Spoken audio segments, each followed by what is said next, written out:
everyone. My predecessor, Raj from Suriname, has made my task much easier to represent Dr. Singh here because what he has told you about Suriname holds true for Guyana. But before I make that presentation on behalf of Dr. Singh, I want to challenge you, the Hindu businessmen in here from Bharat and from elsewhere. In Guyana, there are over half of the individuals in that country, the population, are of Indian descent. And of that, the majority of them, 45%, are Hindus. We went there in the 19th century. My great grandfather left uh, Gaya in 1888. And in the 4 or 5 generations since, we have established ourselves there. So between Trinidad in the Caribbean, Guyana, and Suriname in South America, we have about 2 million people of Indian descent, of which over half are Hindus. Now, I want to challenge you in this way that there have been 3 waves of Hindus historically. The first wave was probably in the year from the year 1000 onwards, and they went east. And that is how our civilization, our Hindu civilization, spread to what we call now Southeast Asia through Cambodia, Thailand, East Indies. And who were those individuals that spread our civilization? They were business people. They were businessmen, possibly businesswomen, who went east and they made tremendous profits. But in doing so, they also held themselves out as Hindus, practiced their business as Hindus, did not go out and proselytize, but they changed those people, not by converting them, but by showing them how to be part of a superior culture. The second wave was to countries like Suriname, Fiji, South Africa.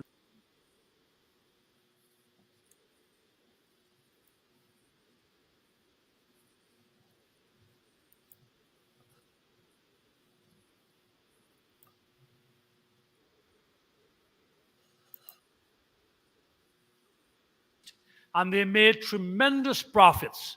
But in doing so, they also held themselves out as Hindus, practiced their business as Hindus, did not go out and proselytize, but they changed those people, not by converting them, but by showing them how to be part of a superior culture. The second wave.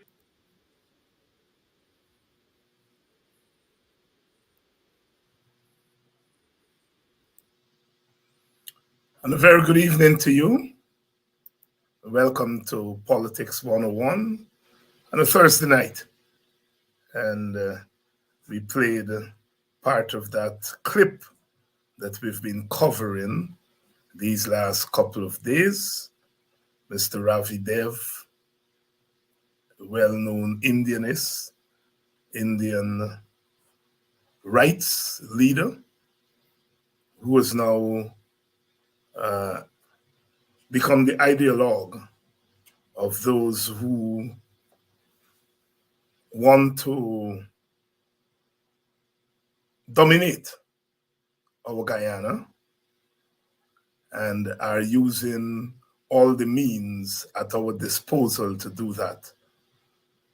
Brother Dev was once a power sharer, meaning he once believed that Africans and Indians should share executive power in Guyana, that both ethnic groups had their own concerns, their own security concerns, their own fears, political, economic, and otherwise, and that the best solution to our problems were to share power. But since the return of the PPP to office in the controversial, disputed 2020 elections, Mr. Dev has changed his mind. He feels that we should no longer share power, but which party is able to win crossover votes, that party should govern. So he has abandoned, if you will, an amicable solution to our ethnic concerns, and has embraced a form of electoralism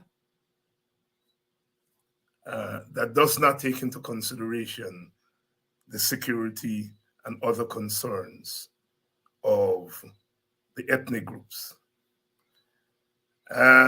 We stumbled a second time on that presentation Mr. Dev made some 8 years ago in India, where he was addressing Indian business people, Hindu business people, Hindus, and he was urging them to come to Guyana. And he prefaced his remarks with that part that we just played there about Hindus being a superior culture, representing a superior culture. Now, that has become problematic for us as far as Dev is concerned, because perhaps, in my estimation, it explains his change of mind. When he was making those remarks, we had not yet found oil, but he was telling the Indian Hindu businessmen about the great business opportunities in Guyana. He was telling them to come, get your cake and eat it. Come and make money. Come and get some of Guyana's resources to help to build India as India faces its competition with China and other evolving powers. He was inviting the superior culture to come and to make money, but also to spread that culture. He was arguing that when those Indians come to Guyana, they will be in India, for the people would have spread that civilized culture, that superior culture, sorry. He made reference to the fact that other ethnic groups celebrate Hindu holidays. Didn't say how those Hindu holidays came into being, but the fact that we celebrate Hindu holidays, the rest of us, he didn't put it down to creolization. He didn't put it down to racial mixing. He put it down to the overpowering influence of that superior.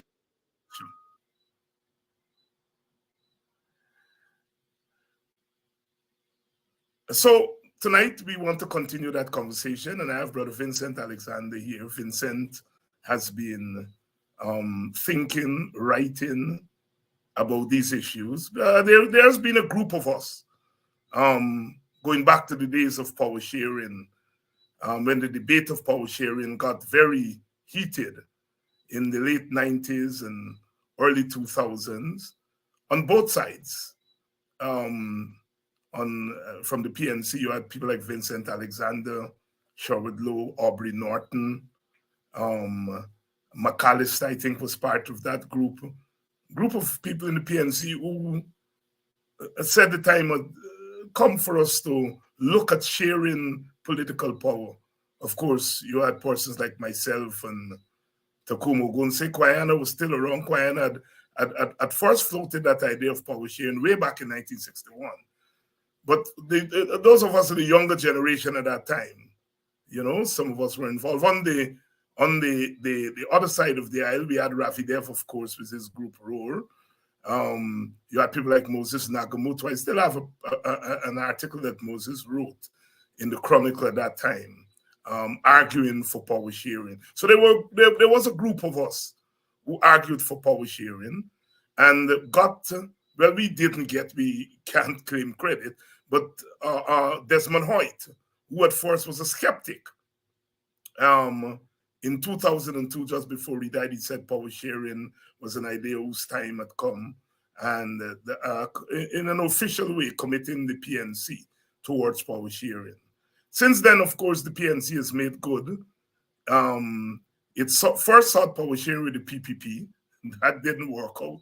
We haven't figured out yet whether it was Jack Dio who scuttled it or Mrs. Jagan. But my understanding is Jack Dio said it was scuttled by Mrs. Jagan. But that didn't work out. And then Robert Corbyn turned to the WPA. Together they formed the APNU. And then they joined with the AFC to form the coalition that won office in 2015. But in the interim, a group of us had continued to talk about ways to bring about real, genuine transformation in terms of our social relations, our ethnic relations. And Vincent has been part of that group. Nigel Hughes, myself, Eric Phillips, and Ravidev continued to be a support of the issues. And we've had, talks and public programs probing the idea and so forth. But as I said, over the last couple of years, Ravidev has moved away from that. And then we found this video. So Vincent and I are going to have that discussion tonight on what does this presentation from Ravidev tells us, and where do we go from here? Because we on this side, not necessarily political party, because we didn't represent our political parties when we were having those discussions, but we thought that some of us on the African side, some of us on the Indian side, independent of political parties, should continue to search for ways of, a kind of cooperation, functional cooperation at best, between the ethnic groups through their political parties. So we want to continue that discussion tonight against the background of Ravidev's revelations. And the question is, do we have people on the other side who are willing to continue that discussion now that Ravidev, for all intents and purposes, no longer is interested in that conversation? And now we have discovered this address, and I think it gives us a peek into why. Let me bring in Vincent Alexander right away, and I want to welcome all of you to Politics 101 tonight, wherever you're joining us from.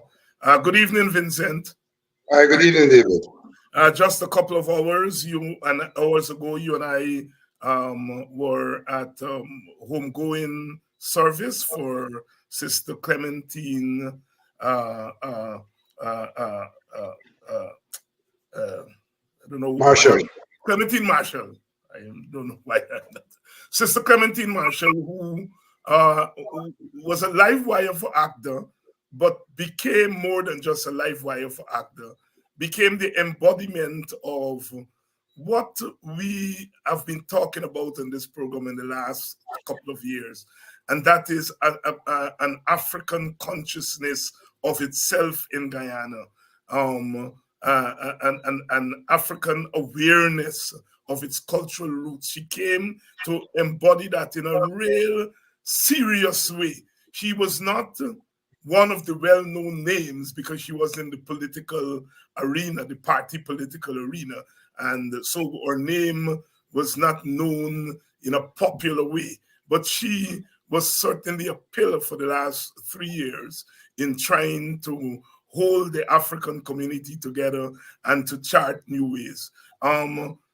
So I would like to start with you paying a tribute to her before we get into our substantive discussion. Thank you very much, David. Indeed, it's timely for us to do that. Sister Marshall passed and has been interned today.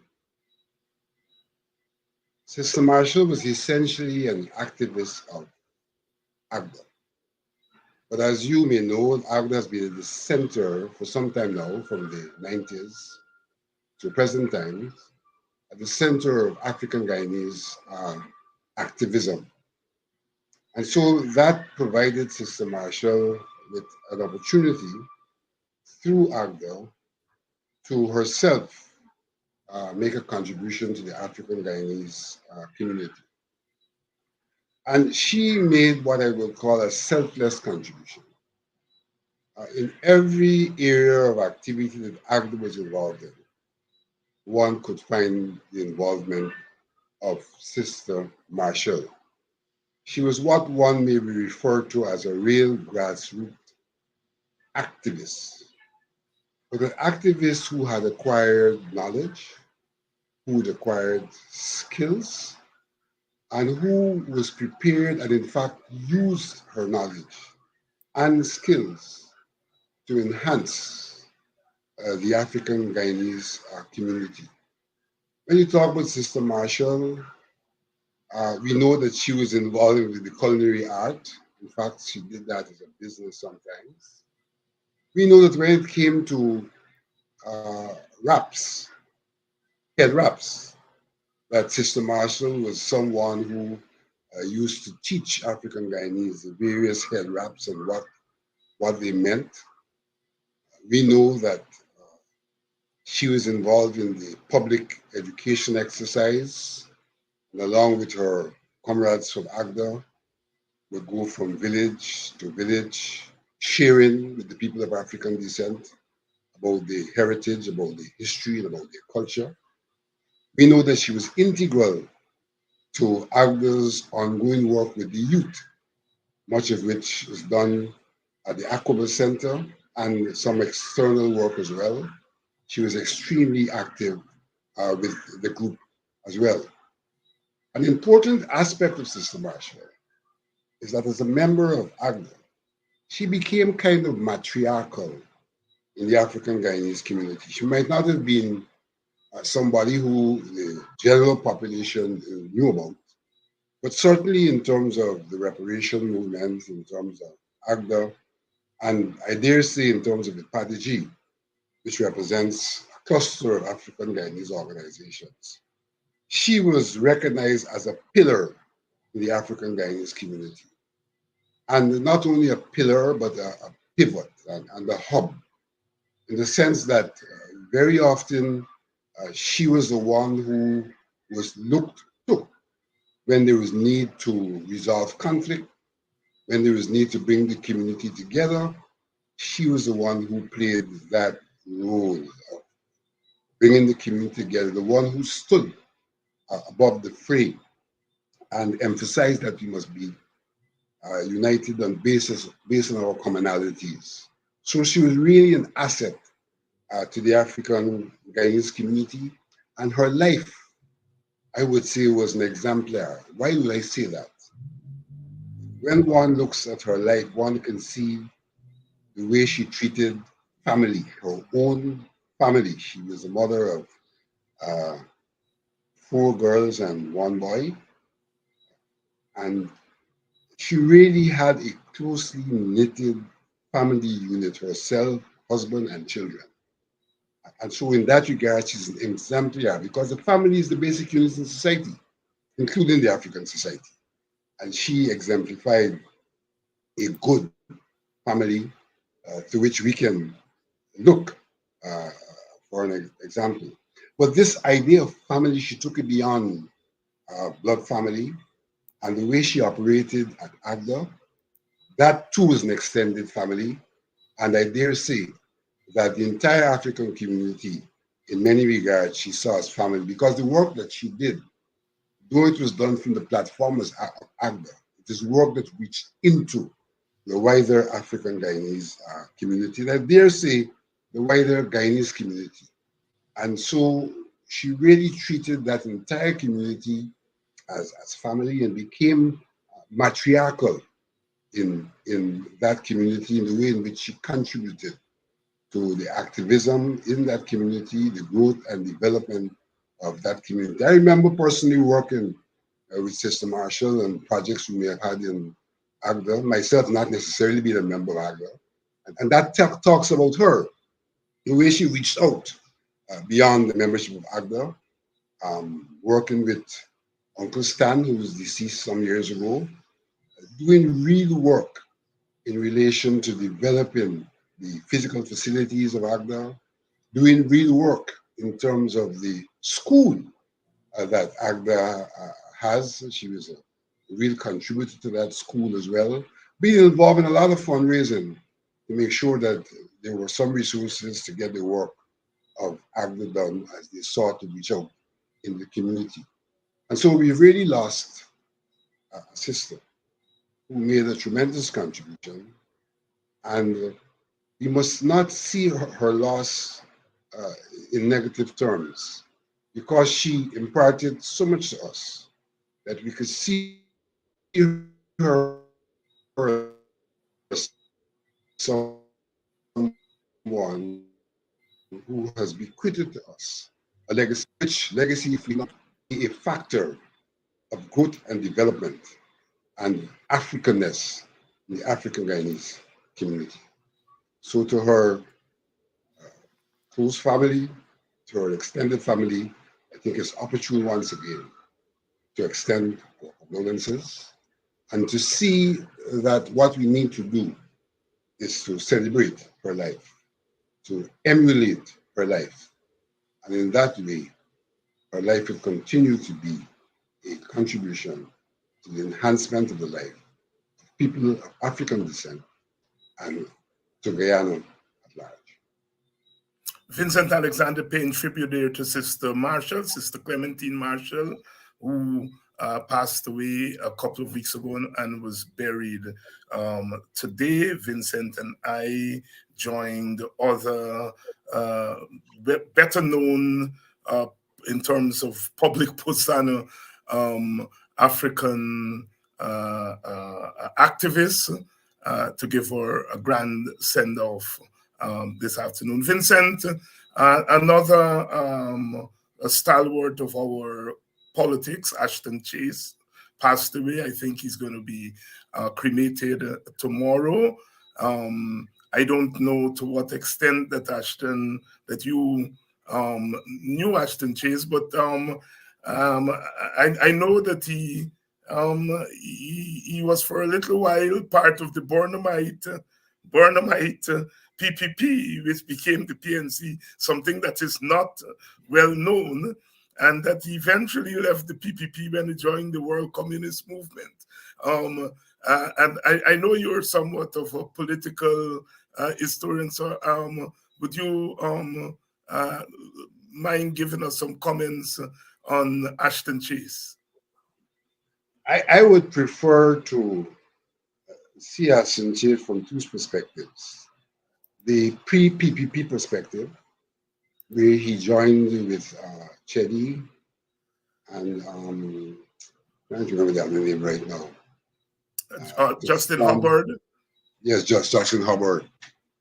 And Janet Jagan. Form what would be considered the precursor, yes, to the People's Progressive Party. Ashton Chase has to be seen in the context of multiculturalism, because when he joined and at the inception of the People's Progressive Party, Ashton Chase was really seen to be someone who was representing the African Guyanese community.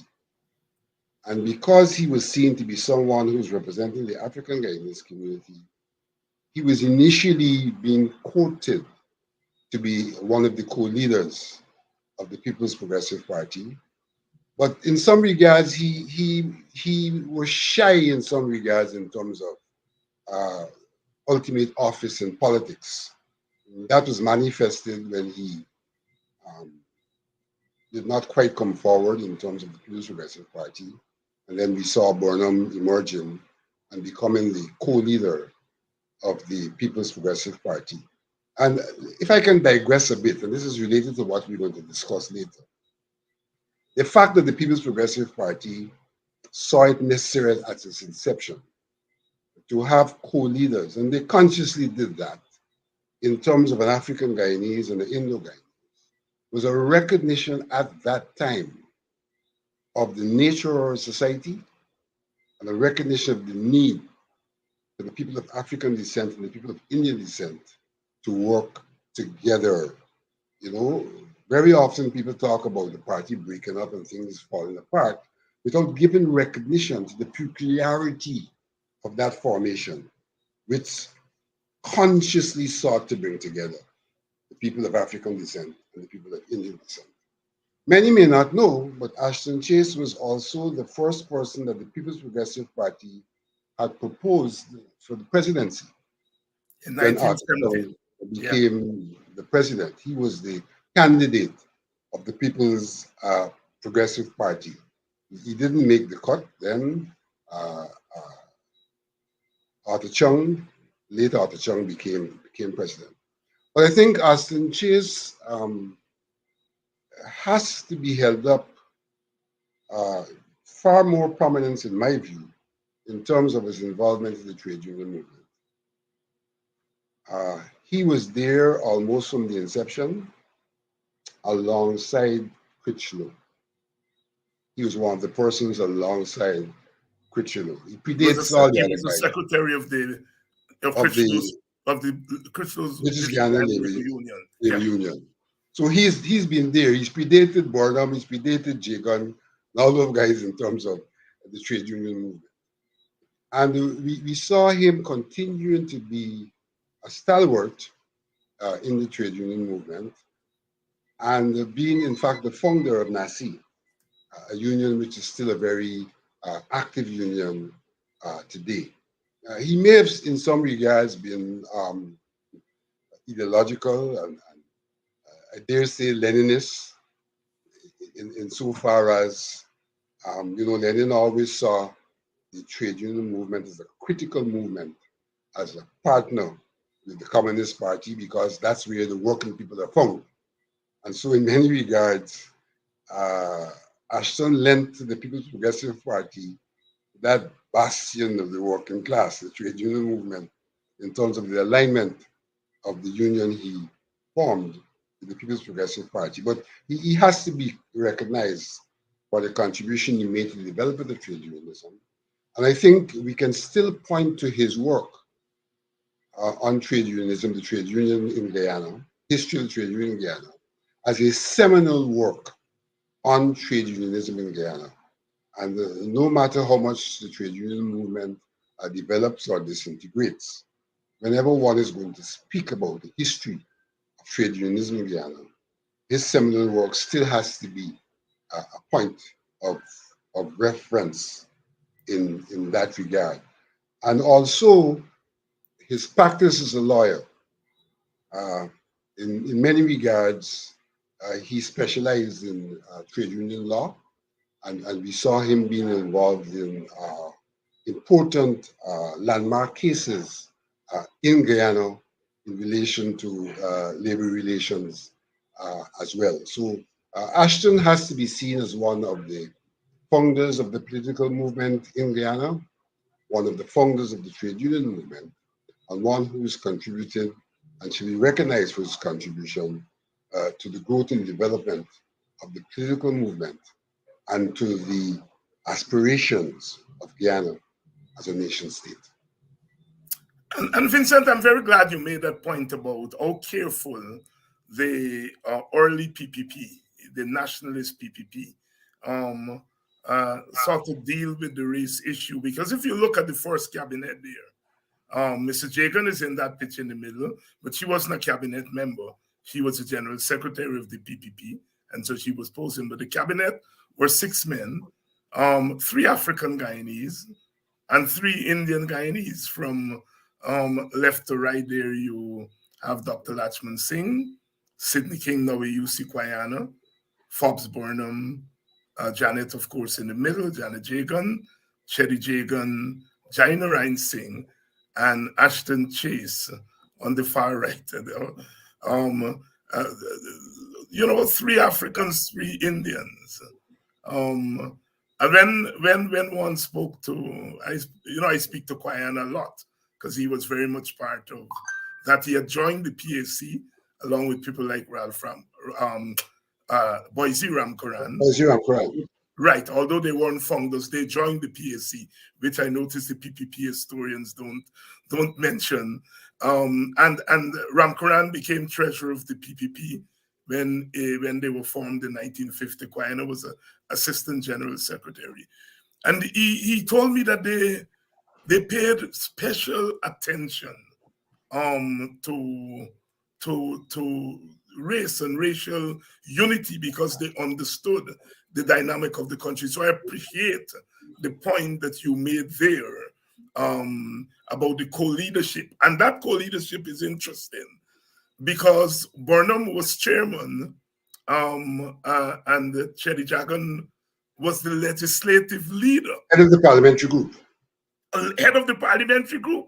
He wasn't the leader of the party. The leader of the party was the chairman because the constitution was modeled after the constitution of the People's National Party in Jamaica.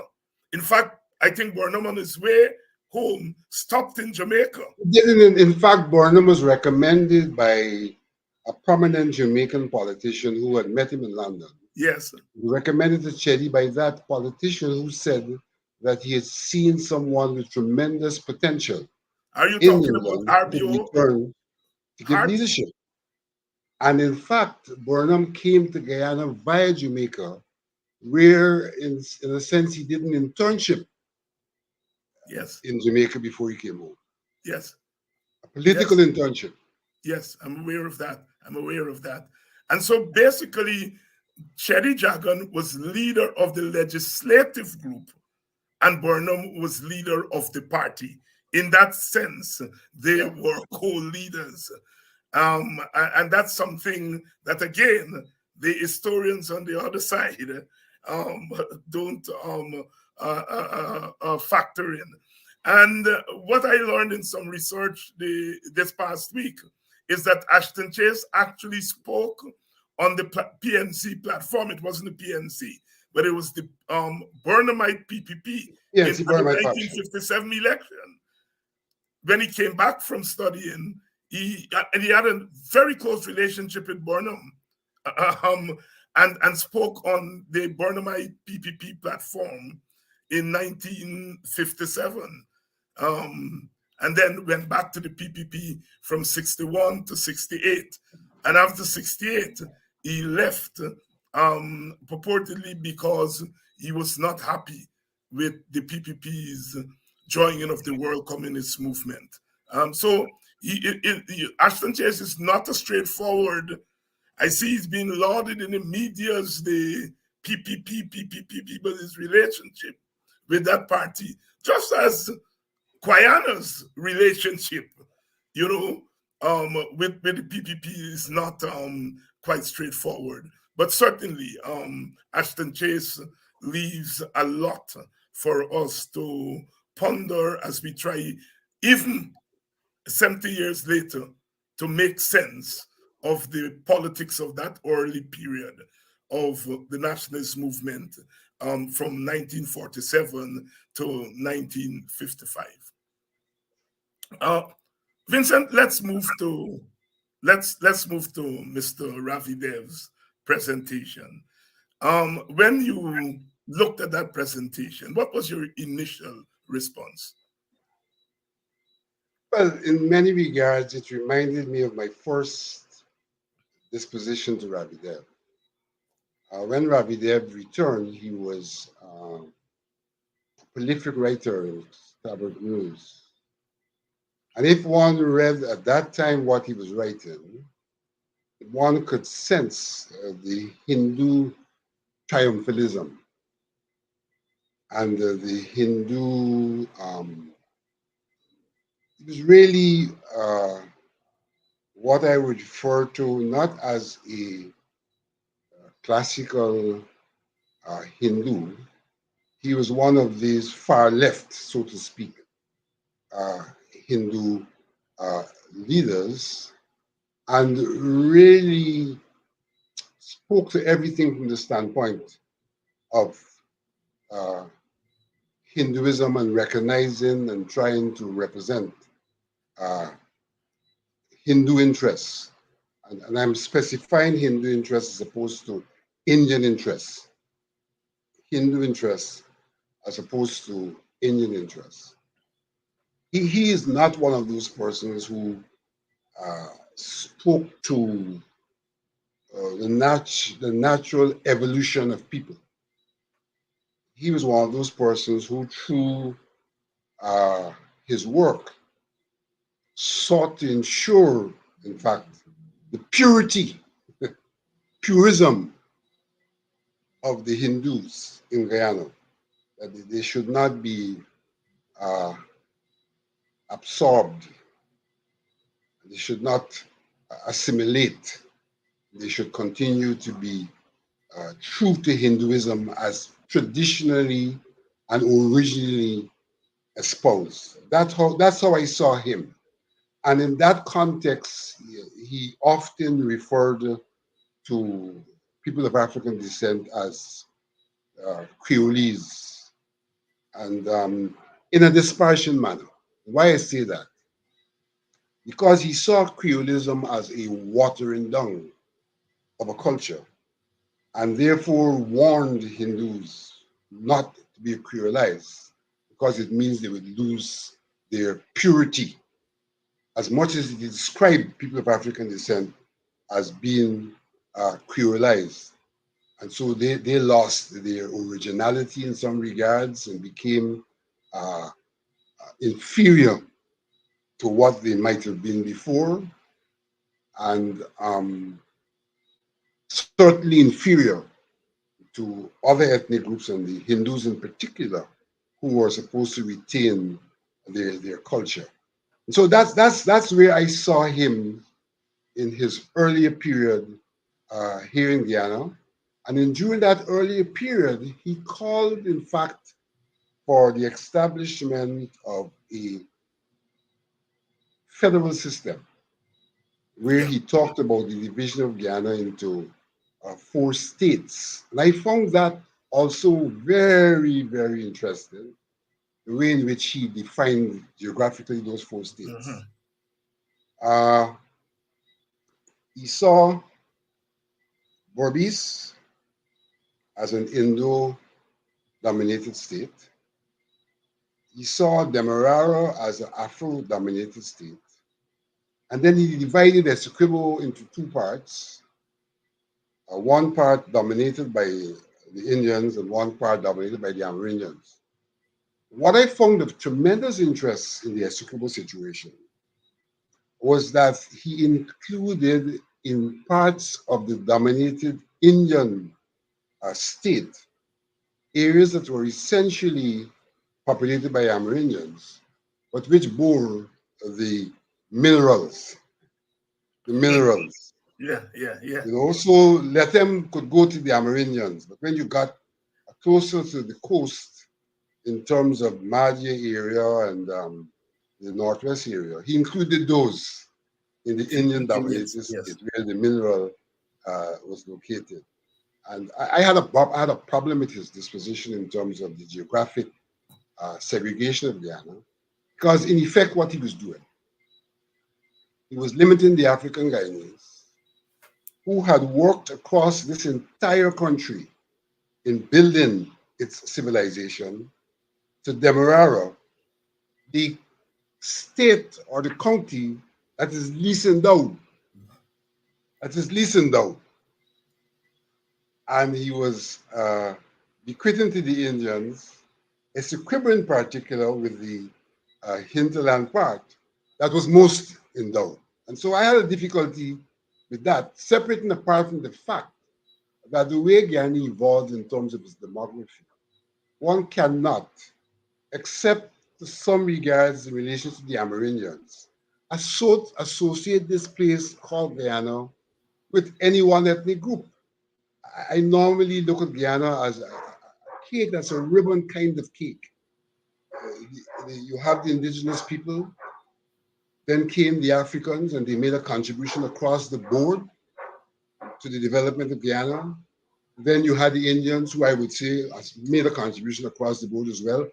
But you can then take this place where we've all made contributions and separate it out to give one ethnic group a particular part and another ethnic group a particular part. There's no uh, there's no basis, there's no logic of that kind of separation of Guyana based on the way in which we've all contributed to its development in that ribbon kind, you know, historical way, because you have the first, you have the second, you have the third contributors, and then you have the collective contribution, which one could consider to be ongoing. So I had a difficulty with the way he approached what he considered to be the resolution of the problem, which he called the problem of insecurity, Indian physical insecurity.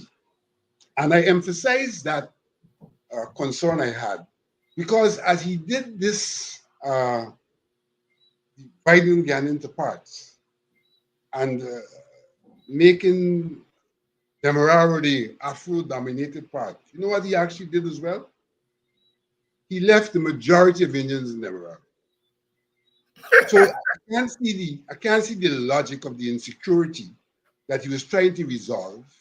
And you create 4 states, and in one state, which is the least endowed state, has the greatest population and had and still has the greatest number of Indo-Guyanese. Yeah. And you're calling that the Afro-dominated state. So I don't see what problem he's really trying to solve. I don't see the problem he's trying to solve, but I do see what was going to happen in Essequibo and what was going to happen in Borbis, and the possibility of outward migration as well, Yes. out of Demerara into those more endowed states, both in terms of the physical size and in terms of the mineral endowment. And so one has to start to understand Ravidev from that purest Hindu perspective and its application to the resolution of what he called insecurity problem of the people of Indian descent. And probably I should not refer to them that way when I'm talking about Ravidev, because coming to what he said, he didn't see them as people of Indian descent. He sees them as Indians. And so again here, I'm seeing a defiance of the sociological understanding of people's evolution. One would assume that people are defined on one hand by their physical location, but more importantly, by their socialization and their culture. And in that regard, if we have an emergent Guyana, one could see someone being referred to as a Guyanese and attaching to that for historical and heritage purposes origins to Afro-Guyanese or Indo-Guyanese or Chinese Guyanese, because they're going to be commonalities that naturally should evolve across the board of these different ethnic groups that makes them something common and different from any other group of people, though they will be bearing their heritage, which would be Indo or Afro or Chinese or European. But the way Ravidev has addressed this question, he's not speaking about that natural evolutionary process. He has been one who has pushed back on that process and tried to create a consciousness that would resist that process, and therefore, in some regards, retain India in Guyana, something that is not necessarily new and original to Ravidev, because we need to go back to the period of when the indentureship came to an end. Yeah. There was a group of Indo-Guyanese when indenture came to the end, who sought to continue Indian immigration in league with the British and the Indian government. It is called the colonization plan, where there were some Indian leaders, some Indian, let me call them businessmen, that word becomes important. Yeah. Some Indian businessmen who actually drop a plan that says, let's have more Indians come to Guyana. And what they will do, they will come virtually as if they were coming as indentures, which meant they were going to be coming to work on plantations and in businesses of these business Indians, but that they would graduate over time. They'd be granted land and graduate out of the working class into a land ownership and business class, but that graduation would see more Indians coming, more Indians coming. So it'll be a continuous migration of Indians into Guyana in a manner that would, on one hand, assure Guyana of a majority of Indians, which has already happened by that time, but not only a majority of Indians, but Indians who would be facilitated both in terms of the burgeoning business by those who are bringing the new Indians, and in terms of the agriculture sector by virtue of the lands to be allocated after a number of years to the Indians uh, who were being brought under that colonization scheme. And so when Ravi Dev speaks, I think in 2014, if not mistaken, in a sense, he is revitalizing that scheme, which was in some regards formally jettisoned in 1919 because they did not get the Indian government at that time took the position that the provinces from which Indians were going to be brought would have to consent before they allowed Indians to come. And I don't think the provinces gave the consent. So that the formal scheme,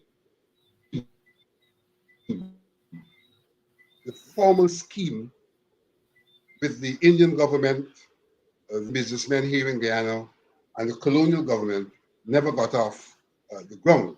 But there were continued elements in Guyana that represented what the scheme intended. So, for example, we saw a lot of the land development that took place in Guyana during the period after indentureship, facilitated uh, land to the Indo-Guyanese more than to any other group of Guyanese.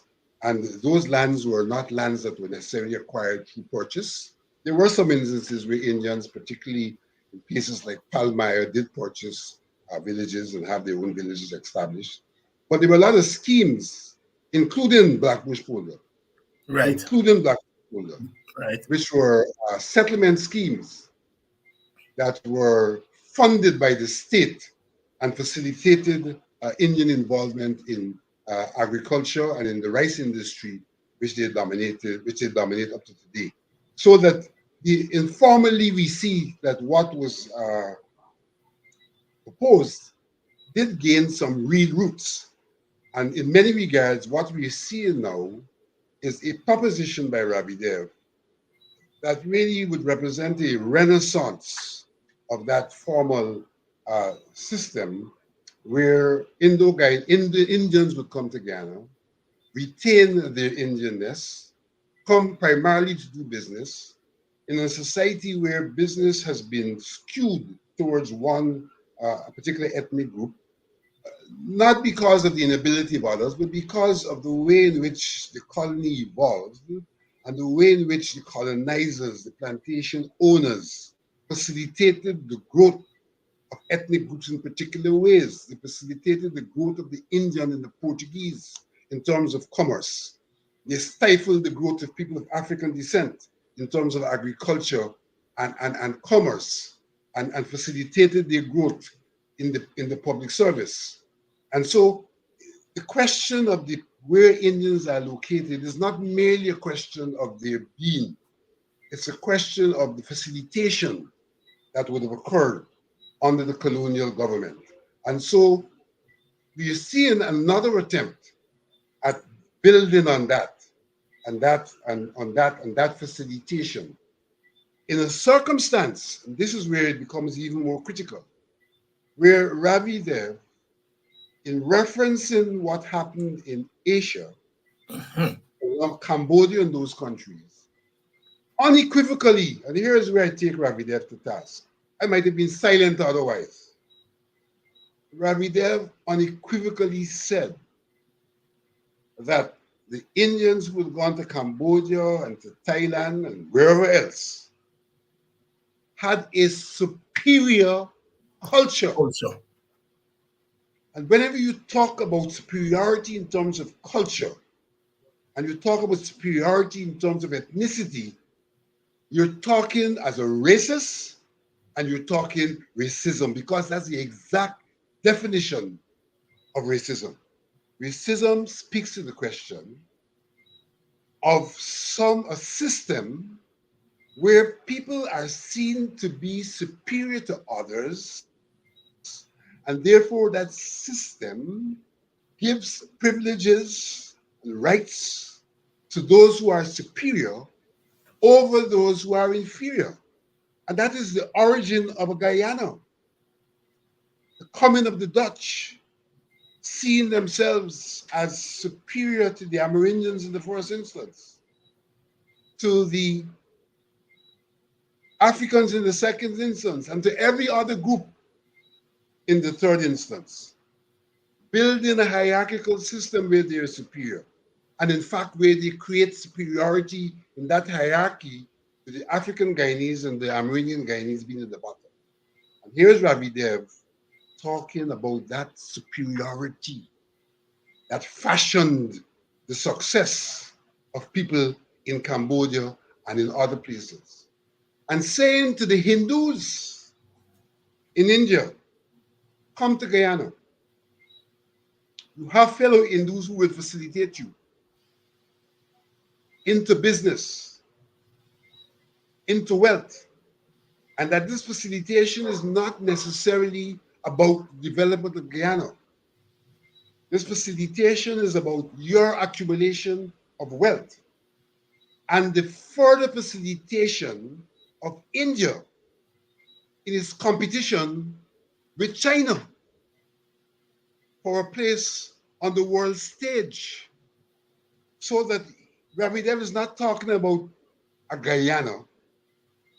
He's talking about that colony that they talked about of India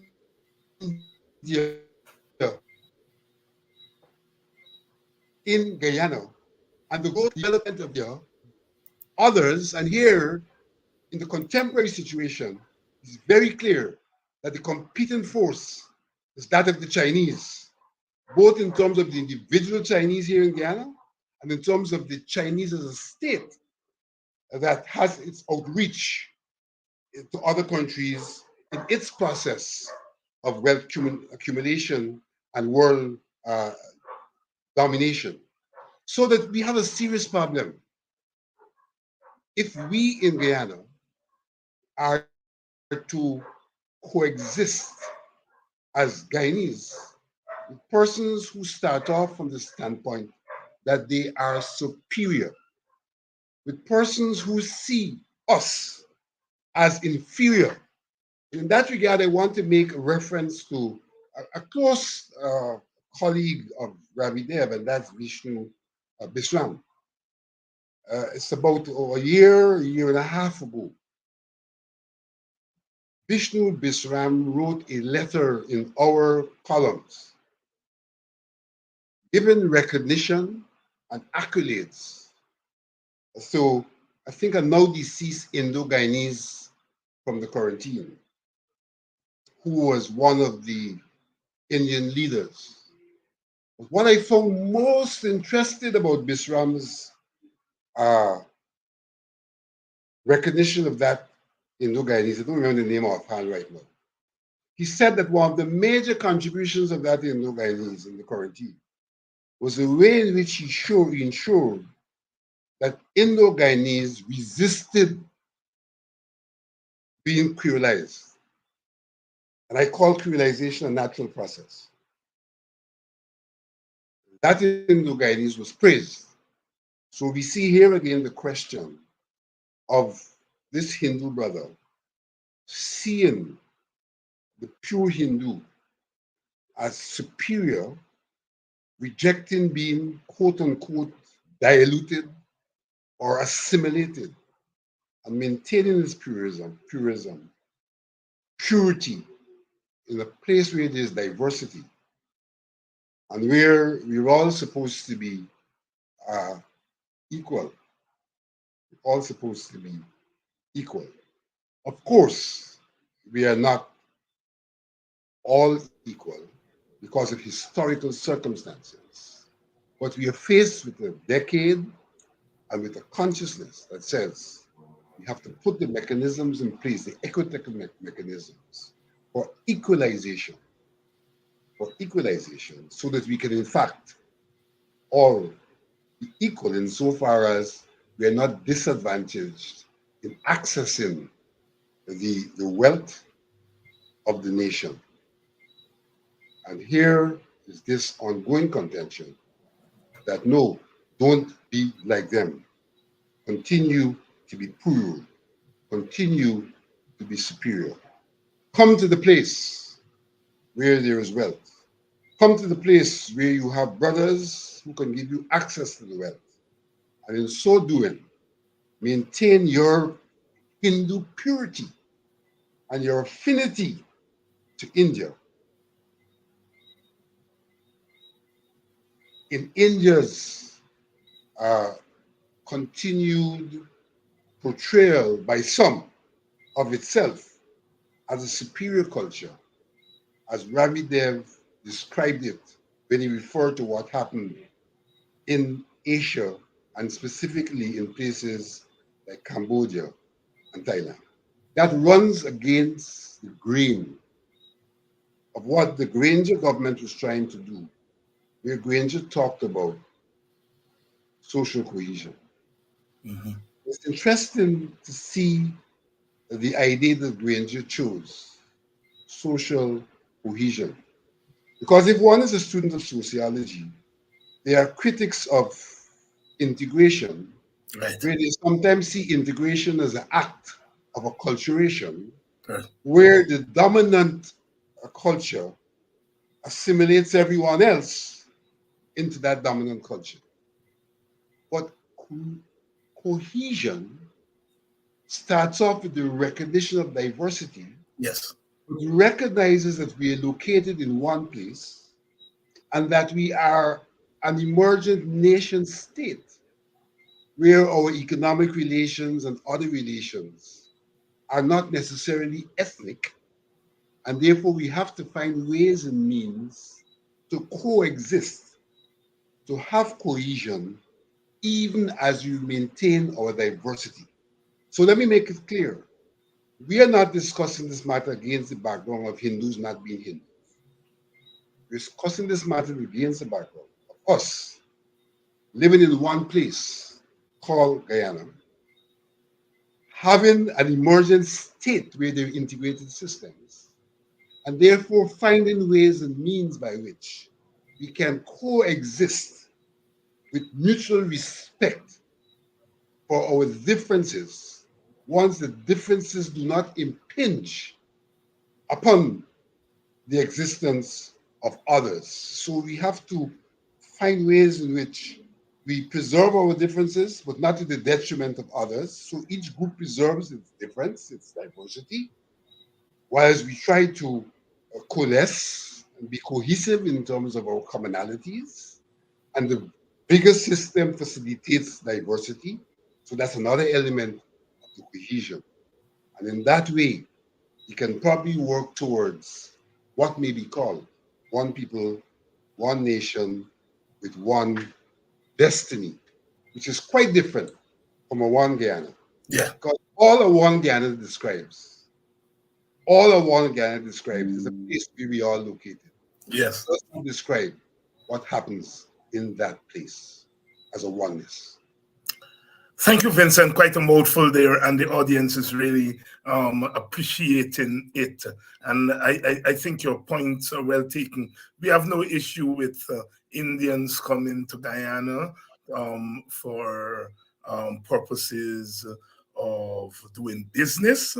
What we are taking issue with is the notion of superiority, a superior culture, and we are taking issue with the fact that Ravi is not talking about asking them to come here to build the Guyana, but to use Guyanese resources to build India in its competition with China and other forces. That's where our objectives are. Vincent, something has become so much clearer to me. I've been listening to Ravi as you've been, because you've been on programs with him.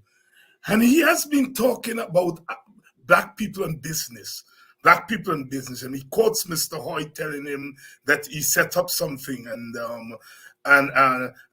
for black people. I think one of the companies that came here put it on the East Bank.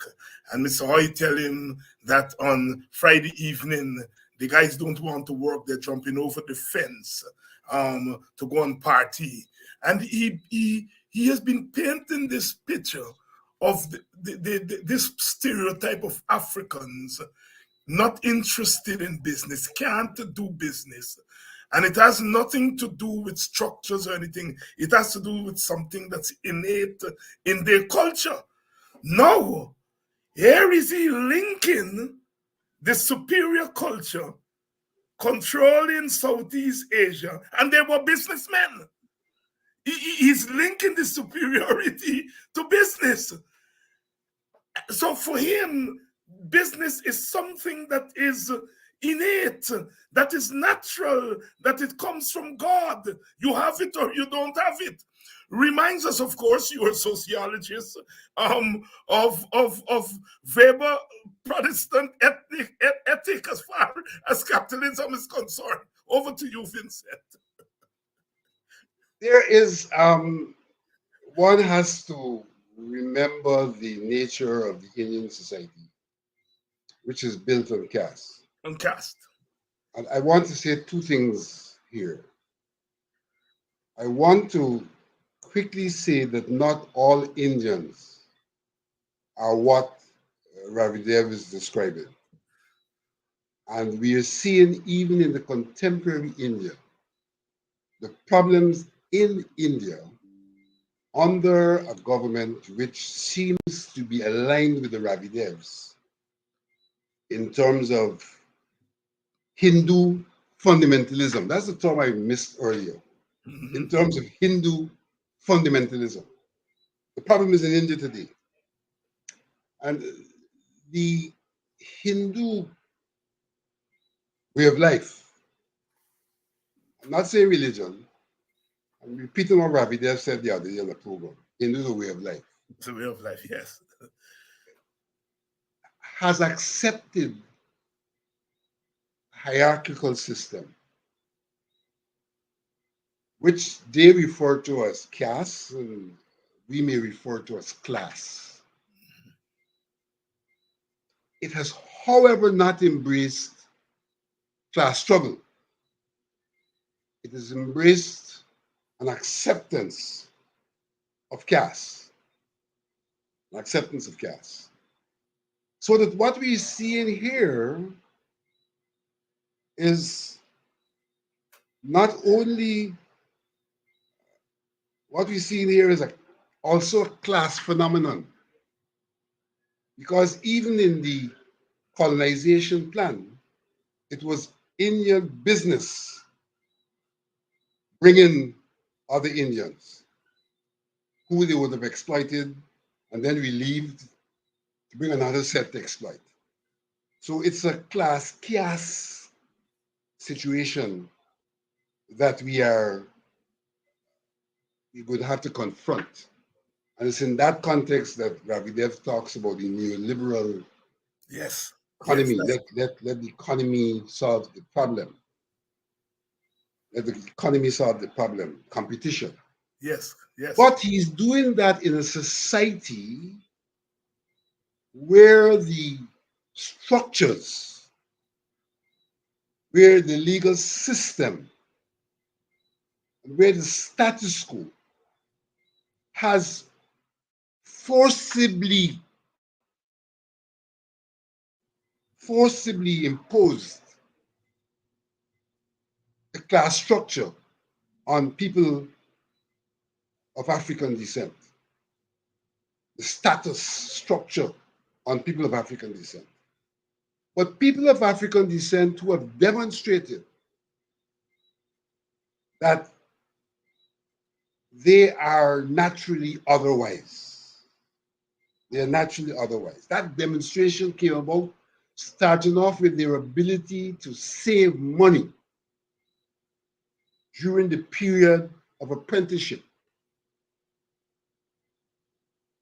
and to acquire lands with those monies. What they did, they acquired lands. They acquired the main means of existence and the main means of reproduction.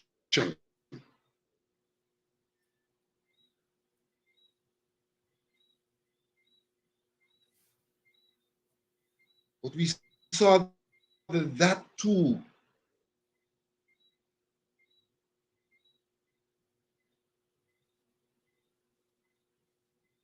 We seem to. We seem to be. Let's see that here. We too seem to. was pushed back against, and the people of African descent were forced off of the lands into employment, and into the mining sector. And that did not simply impact the people of African descent materially, it impacted them psychologically. People of African descent, faced with what the colonizers were doing to them, found stability in employment, as opposed to trying to farm and have their farms flooded and live in a state of instability. And so it helped to fashion a psyche that has been retained, the people of African descent.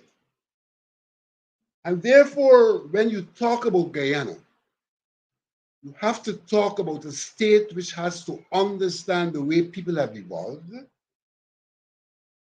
and recognize why they have evolved the way they have evolved.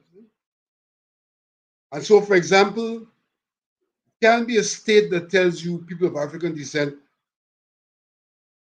are monopolizing the public service and should give others a chance, because it is the very evolution of the state that put them there. It can be a state that doesn't recognize the psychological state of the people of African descent, and therefore what mechanisms are required for a shift in that psychological state in the pursuit of equalization. The state has responsibilities. But if you have a state that does not recognize that, as we have, then we have a state which continues to perpetuate and to perpetrate. And whilst doing that, look upon us as being inferior when we have demonstrated historically what we are capable of. We didn't come here as slaves. We came here as people who were able to work the lands, to dig the canals, and to do all that was required from an engineering and other perspective to build Guyana. A people who were told after building Guyana that they had to be apprentices. People understand what was that? Imagine I work on the sugar estate, my people, for hundreds of years. We're doing all the work on the estate.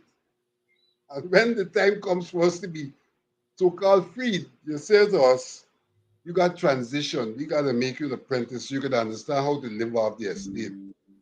When in fact, we were the ones that were making the estate workable, viable, and beneficial to the owners. And so it tells us a lot about why a conscious world has declared a decade for the people of African descent under a theme, recognition, justice, and development. They are saying that these people have been imposed in a regime of recognition deficit. They're not being recognized for who they are. These people have been placed in a regime of justice deficit. They have not been treated fairly. And as a consequence, they have suffered development deficit. And in any system of cohesion, we have to understand that there has to be mechanisms of equity to redress those historical wrongs, and to bring us to that point where we can be on the equal platform to access the opportunities that this land provides for us. Many of the opportunities which are only possible because we played a great, if not the greatest role in the civilization of this place. That civilization, which is the platform for all that has happened after, except not being the platform, the continued degradation of the people of African descent. Vincent Alexander here tonight. We're using the address by Ravidev as the backdrop to, as Vincent has done tonight, to broaden the discussion beyond just a simple critique of Ravidev, but to really broaden it into discussion about the state of race relations in Guyana and how we could possibly move forward to improve it. One thing that we want to make clear, as Vincent has said, is that we are not condemning or criticizing Ravidev for being Hindu or for being Indian or for looking after Hindu interests or Indian interests. He's free to do that. And in fact, in many regards, we welcome that.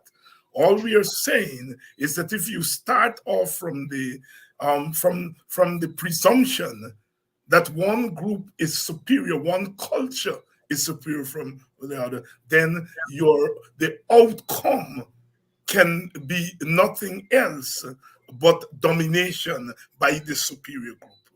And African Guyanese, for the last 3 years, have been linking their own sense of being dominated to the actual behavior of the government and the way in which the government is using the state. So they're not talking here about a subjective feeling alone, because feeling, of course, is subjective, but they're talking about a sense in which the system is not working for them.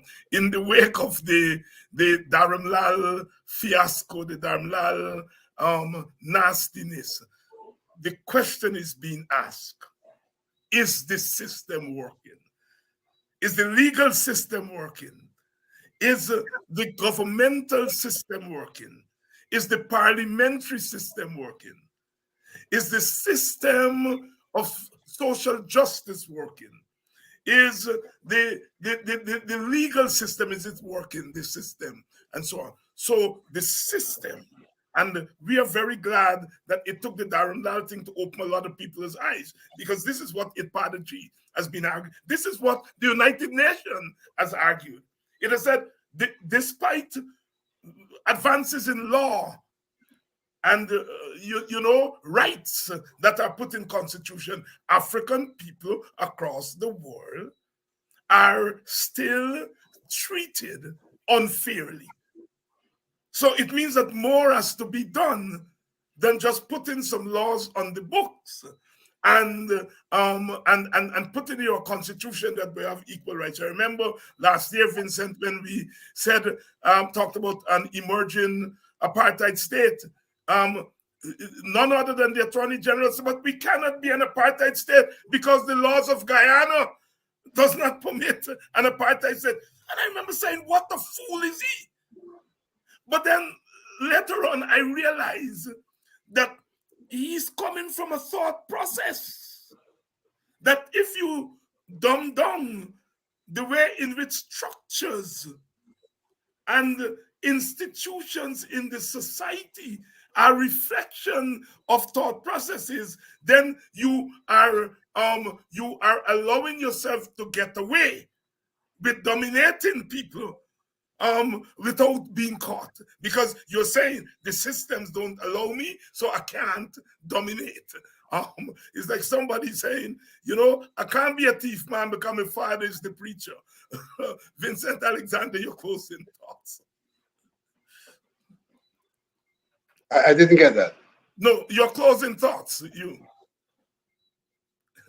can comment on anything that I said there just now. My closing thoughts is that we are fortunate in that we are a period of rising consciousness of the people of African descent, and that we have got to continue to work among our people to raise that consciousness. And our people with that consciousness have got to continue to come to the table demanding the kind of changes that will bring about equalization. You can't talk about equality among unequal people. And the extent to which you're talking about relations in the society are exercised through institutions and are regulated by laws. And if those institutions and those laws have historically been skewed against people, then you can't retain them and tell us we are equal. You have to create the platform. And that platform in this circumstance can only come through equitable action that then allows for redress of the historical wrong, equalization. And from the standpoint of equalization, then we may have a normal society. Obviously, the problem we have is that we are not coming from the same mindset. They're different mindsets. And the extent to which they're different mindsets, we have to get to one thing in common. That is to accept that the different mindsets. There's a plurality of our society, which is also demonstrated in thought processes, how we see life, how we see things. And that because of that plurality, we've got to come to the table where we have a conversation that seeks to accept the plurality, but also accept that we should create a society in which there is, in fact, equality, and therefore to put in place mechanisms, even in the face of that plurality, to create that society. And what comes to mind immediately is a situation where the various groups are represented in a conversation that seeks to identify the problem, determine the solutions to the problem, and to implement those solutions. Outside of that, the society that we're in is dysfunctional in relation to the people of African descent, their well-being, and their development. We cannot continue to live in a dysfunctional society. For example, there's a lot of talk about business in this country, a lot of facilitation of business. We know how that is skewed in terms of who participates in business at which level. What about if our state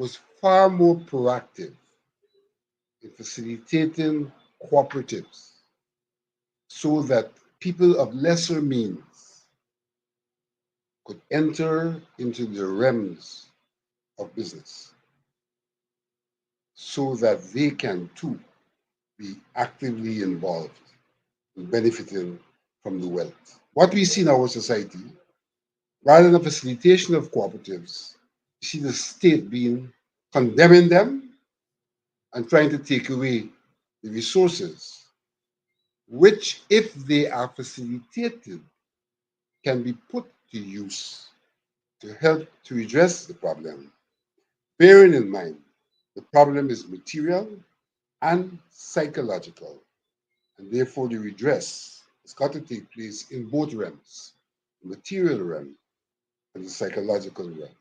Work has to be done on the trauma that people of African descent are affected by as a result of slavery. And don't tell me about history, the talking history.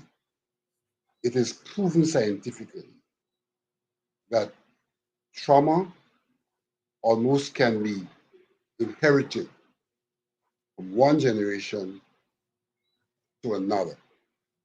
And so when you talk about how you deal with the Jews, you have to talk about how you deal with the Africans, because they have been affected materially and psychologically. And the world owes us not handouts, they owe us a framework, institutional arrangements that will allow for us to recover from that state it has been imposed upon us. Thank you very much, Vincent. Thank you so much for coming on tonight. And we will definitely make this, as an old Trinidadian friend of mine used to say, make it a regular occurrence.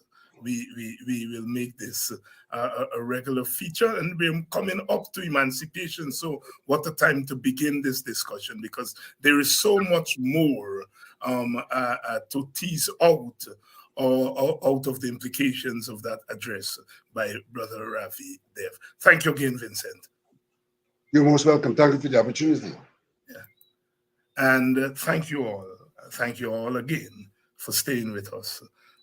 As I said, we're building a consciousness and we're building a movement, because consciousness and movement go together. And it's one of the ways that we can begin to right the wrongs.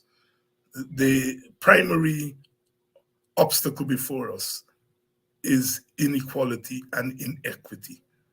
And we're saying that the way we will have to beat that in the short term is with a consciousness that becomes part of a movement.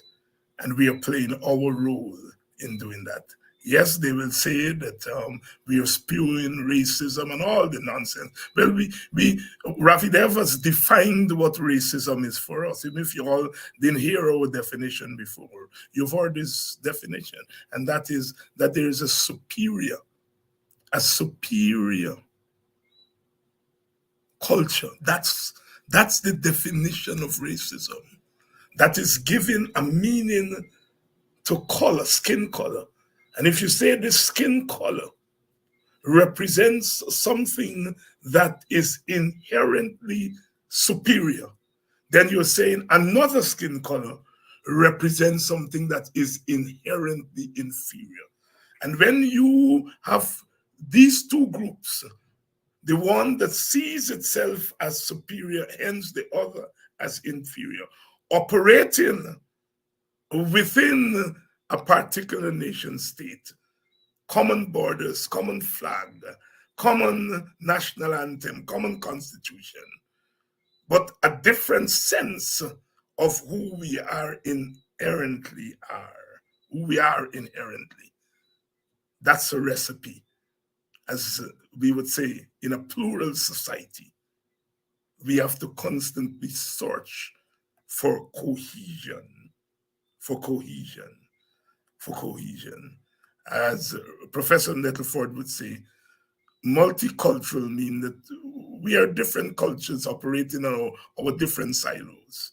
But interculturalism means that we are striving constantly to accept the culture of one another, to accept the culture of each group as legitimate, and try in that mosaic to advance our common destiny. We're going to continue this as a regular feature from this week, and with your help, we are going to make more progress as we engage the struggle before us. Good night. See you all tomorrow night. Tomorrow is what? Friday? Yes. See you all tomorrow night. If you hear that, rock is future.